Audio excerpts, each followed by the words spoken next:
Welcome back to another episode of Catching Up with Coach. I'm Coach Roach, and the Raptors have been stinking up the joint in the last five out of the last six games that they've lost. Many people point to the absence of RJ Barrett as the reason. I think part of that certainly is the case. I think part of it too is fatigue. I know every team goes through this. Some don't want to use it as an excuse. I'm not so much trying to, but I think it's a reality. Raptors played a lot of games lately. They've either played back to backs or had one day off, and then they're playing again. And they're hitting a tough period of their season as well. You're playing Boston. You're playing the Knicks soon. You did play Charlotte twice and you lost, though. And is that because Charlotte's not very good? Or is that because Charlotte's getting their guys back and they're actually not as bad as what people think they are? Because I can tell you on paper, having LaMelo Ball, Brandon Miller, Miles Bridges, and of course, rookie sensation Con Knipple, that bunch can score. Kalkbrenner's a pretty good center. Shout out to you, Mouth of the North. Diabate is an excellent rim protector. Sexton, that guy's pretty good. He knows how to get up in your face and defend, make big shots. He's just tough. He was that way in college too. Really good. But the Raptors are not playing the basketball that they were playing when they had that 8 or 9 game win streak back a few weeks ago.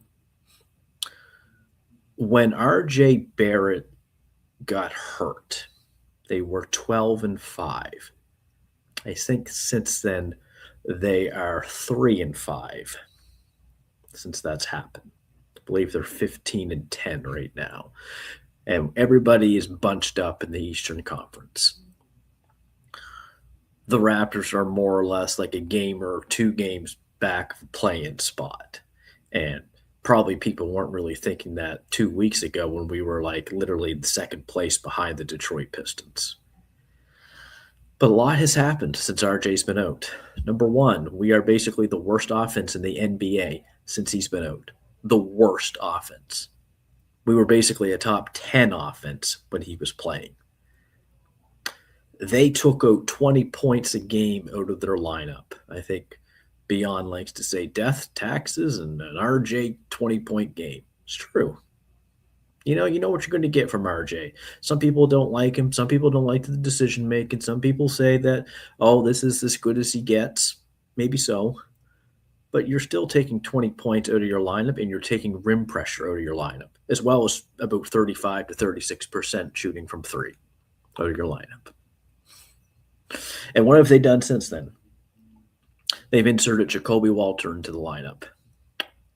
Now, I'll give you some numbers. Since Jacoby has gone into the lineup, he's averaging 6 points a game in about 18 minutes of play. 6 points in 18 minutes from the guy who's supposed to replace RJ in the starting lineup. I love Jacoby. It's not so much my point about Jacoby. My point is that you're really missing RJ right now. You're missing 20 points a game. You're more or less missing 4 or 5 rebounds and 4 or 5 assists. Now, someone else might say, well, what about Grady Dick? Well, Grady Dick is averaging the same thing. He's averaging about 6 points without RJ in the lineup. So those two combined are getting 12 points. It still leaves you about 8 points that you're missing with the absence of RJ.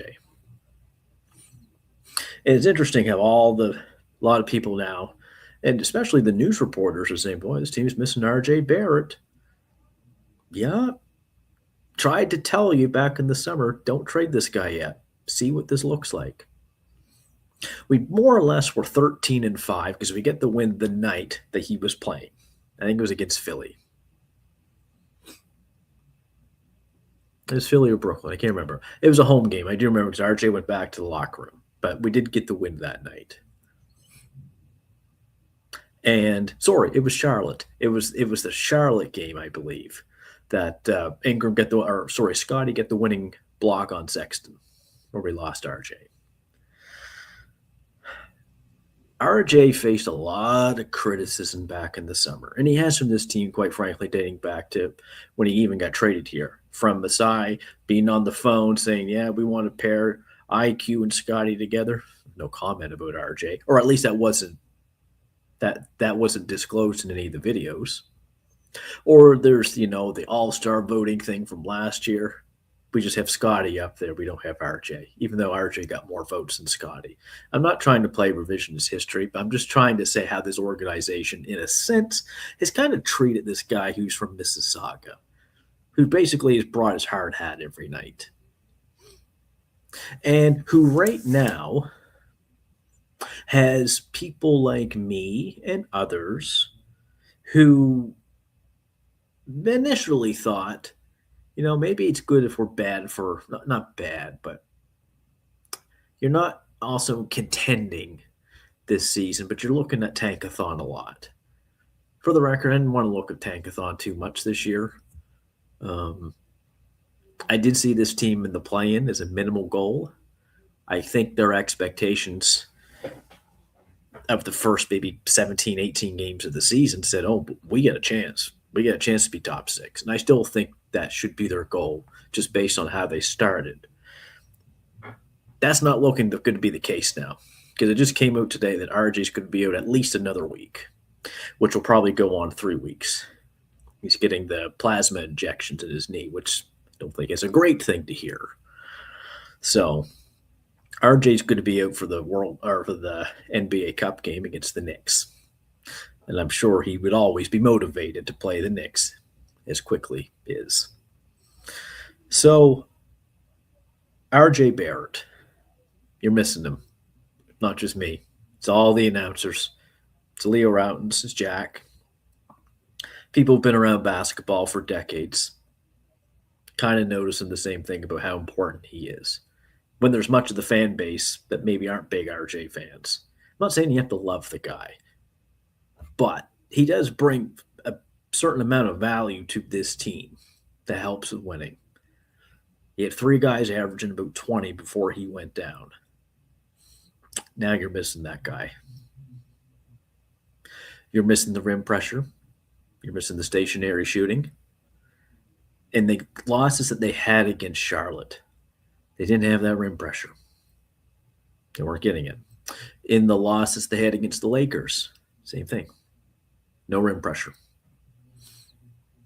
No outlet for Ingram or Scotty. There have been so many highlights of Ingram being double or triple teamed. Sometimes Ingram will kick it out. Sometimes he should try to force a shot or turn the ball over. And we've seen since RJ has been out, Ingram looks more fatigued. Again, I'm not using that as an excuse, and he's not either. He did come out and say, I barely played last year. I'm still able to play. I mean, good for him. I do applaud that. But Darko's offense is starting to fall apart without RJ. And now you're going to see what this team is made without him, especially as we head on to this week. Because we're not far from a play-in now, because the East is so bunched up together. It's going to be quite close, actually. We're not going to be back where the Bulls are, like in 9th or 10th, but 7th or 8th is not far away. That's like 2 games. That could be 2 losses. And quite frankly, against the Knicks right now, without RJ, we know Pirtle's health right now. We know there's a lack of a 7-footer. Probably bet my money on the Knicks if I was betting. I'll bet with the team that has more firepower on offense, especially if OG's playing. OG was back the other day, so he's probably going to play. So now their defense just get a lot better. But the one thing that's been very noticeable with RJ out and Pirtle laboring with his back issues is that physically we're getting killed on the boards. We're getting outmatched. That kind of hustle, that physicality has just not been there. And I believe William Lou and Alex said, "Well, people we get it. People are crying for a backup center." Well, it's been 5 years. I mean, basketball traditionally has been a game play where you have taller players. You typically win basketball games. A lot of people I know, college scouts and coaches, everybody wants a 6'5" guard. Same thing in the NBA. Everybody wants a 6'5" guard. It's not the easiest to win with a 6'1" guard. Isaiah Thomas, Steph Curry's about 6'3", but basically it's more or less Isaiah Thomas and Steph Curry who are focal points of an offense winning championships. Other than that, there ain't many guys. Kyrie Irving, you want to say on the Cleveland, but let's face it, it's LeBron's team. So, not just at the guard spot, but in particular for the Raptors, it's no bigs. You know, if Pirtle with back issues is going to play like he's 6'1", then why play him? It's just hard because the East, you're right there. You're right there in the top three to make some noise. Now, injuries happen, of course, but there's one thing that's very clear is that R.J. Barrett showing his worth to the team. Now, he wants to get paid. I mean, this team isn't very good without him. You're a last-ranked offense. I'm sure the defense hasn't been very good either. Not that RJ was no defensive stalwart by any stretch of the mean, but their defense was better when he was playing. They were like top 12. But the offense, it does not look pretty. And they're going to need him back. So hopefully he's back soon. Hopefully you can have him back before the new year. I think that'd be ideal. Moving forward, let's go to baseball. Get the winter meetings. They started yesterday, I believe, or they start today. And, of course, the Blue Jays, all the analysts say, oh, the Blue Jays are on this person and that person and Tom, Dick, and Harry. Like, they're in on everybody. Jays are in on me right now, probably. But you can only sign so many guys. Now, they outrighted Uriel Rodriguez, which kind of was a shock to me because he wasn't bad for them last year. His second half of the year wasn't great, but the first half of the season, he was really good out of the bullpen. And he's still a young arm. He's got experience in the majors, but nobody picked him up. So that just means that he's been designated to AAA baseball. Now, they could trade him, but it just, I think, goes to show that Mr. Rogers is not messing around with his money. He's putting his money where his mouth is. We all know Rogers is the second most wealthy baseball organization in the majors, right behind Steve Cohen with the Mets. $18 billion or $19 billion US. We got some money to throw around if we want to. And the winter meetings, and of course, Scott Boras, for those who follow baseball, Scott Boras is the super agent, and he only has this guy sign big contracts, and they jumped at the Dylan Cease contract, and I think the Jays are going to be throwing more money around at Scott Boras' clients. And the biggest question is Kyle Tucker. Will he sign? And will Bo go? I think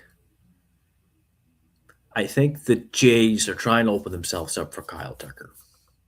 Because in a vacuum, I think Kyle Tucker's better. Most analysts you speak with say the same thing. Most analysts like the fit of him and Vladdy for the next 10 years. Most analysts like him hitting after George Springer and in front of Vladimir Guerrero Jr., especially a lefty bat.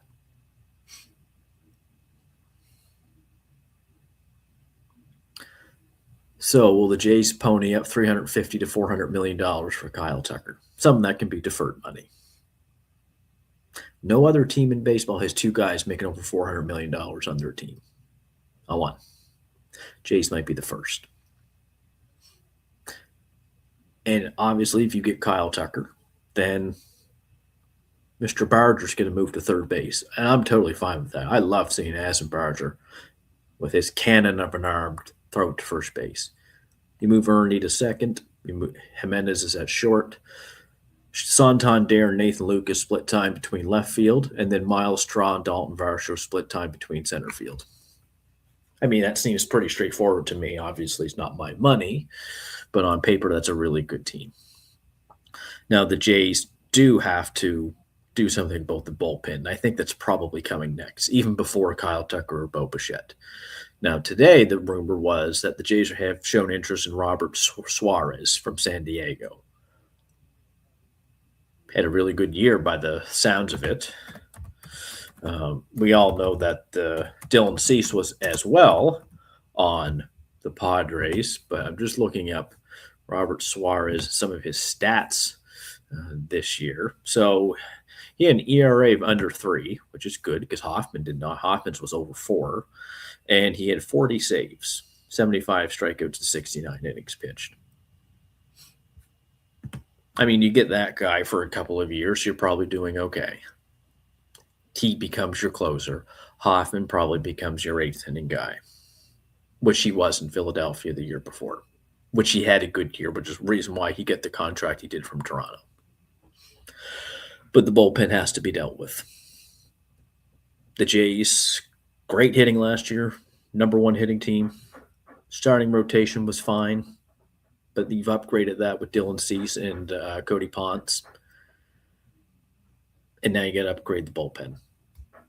Get the bullpen upgraded. You could be looking at trying to get back to the World Series. Bullpens are everything in the playoffs, especially that last month of the season. Especially when the starters have worn down. You need a good bullpen. And the Jays bullpen last year at times was kind of hit or miss. It was okay for the most, but you want to compete for a World Series, you need some arms. That's why I was always so impressed with Seattle. Seattle had the arms and the rotation and the bullpen. And I think Seattle next year will make some noise, just like Toronto. They won't have the budget that Toronto has, but they'll make noise. That's a good team. So we'll see more from the winter meetings. Going to end this stream now, but thank you very much for joining. Let's see what the Raptors do tomorrow without RJ, and let's see this week what happens with the Blue Jays, because I think a big transaction's coming, probably a free agent signing. Could be a trade as well. Take care, everybody. Bye-bye.